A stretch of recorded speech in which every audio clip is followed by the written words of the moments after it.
Welcome to my channel Bharati's kitchen. আজকে আমি কচুর পাতা দিয়ে একটা রেসিপি বানাবো। এর সঙ্গে আমি কি নিচ্ছি সেটা দেখে নাও তোমরা। এখানে আমি 100 গ্রাম মতো মুসুর ডাল 2-3 ঘন্টা আগে ভিজিয়ে রেখেছিলাম। এবার এটাকে আমি রেসিপিতে লাগাবো। ওয়াশ করে নেওয়া। এখানে একটা আলু আমি এরকম পাতলা পাতলা করে কেটে নিয়েছি, দেখো একদম পাতলা। দুটো পেঁয়াজ আমি এরকম করে কেটে নিয়েছি। রসুন নিয়েছি, আলুগুলো দিয়ে দিলাম, পেঁয়াজটা দিয়ে দিলাম, টমেটোটা দিয়ে দিলাম, 7-8টা লঙ্কা দিয়ে দিচ্ছি, স্বাদ মতো লবণ দিয়ে দিলাম, হলুদটা দিয়ে দিলাম, সর্ষের তেল দিয়ে দিচ্ছি। এটাকে আমি ভালো করে মেখে নেব।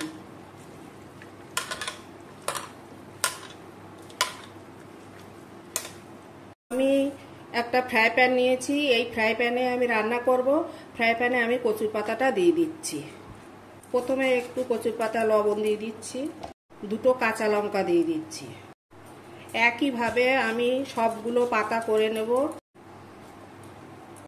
আমি এবারে এই ডালের মিক্সচারটা এর মধ্যে দিয়ে দিচ্ছি।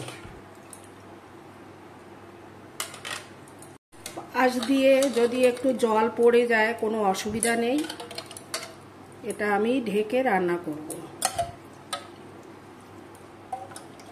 বাকি অল্প একটু জল আমি এর মধ্যে দিয়ে দিচ্ছি, পাশ দিয়ে বেড়ে গেলে কোনো অসুবিধা নেই। এরকম দিয়ে দিলাম। আমি এবার উপর দিক দিয়ে আর 2টো কচুর পাতা আমি দিয়ে ঢেকে দিচ্ছি। যতটা পারা যায় এরকম ঢেকে বেঁধে দেব,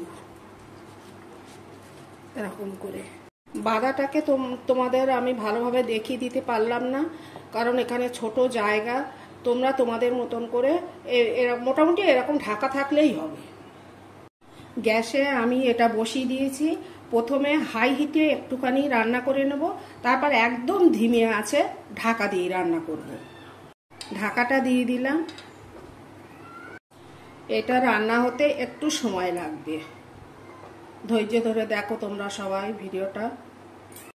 রান্নাটা আমার এভাবেই করতে হবে, এর মধ্যে আমি এক্সট্রা কোনো জল দেব না, এইভাবেই সিদ্ধ হবে।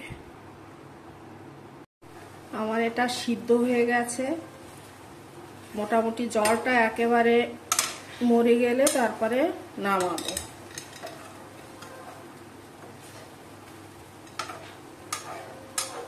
আর রান্নাটা আমার কমপ্লিট। এবারে আমি নামিয়ে নেব। নামানোর পরে এটা ঠান্ডা করে তারপর তোমাদেরকে দেখাচ্ছি।